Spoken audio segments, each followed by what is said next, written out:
15 डिसेम्बरबाट गलती अब केवल गल्ती रहने छैन, बरु यो गम्भीर अपराध बनेको छ।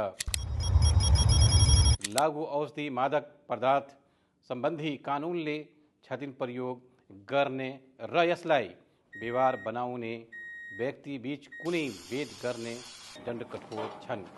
फाँसी वा आजीवन कारावास पछुताको पिञ्जरभित्र बिताउनु पर्छ।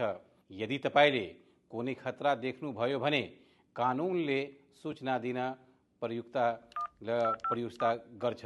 साथ मिलेर हामी हरेक व्यक्तिको ज्यान जोगाउँ र साथ मिलेर तपाईको जीवन नासो हो र तपाईको परिवार पनि नासो हो र तपाईको समाज पनि तपाईको हातमै सम्पूर्ण एउटा नासो हो।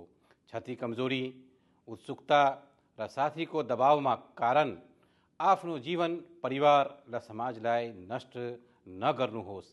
केही क्षणले जीवनलाई यस्तो बाटोमा लैजान सक्नु जहाँबाट फर्किने मार्ग हुँदैन। हामी आफ्नो देशलाई सुरक्षित बनाऊँ।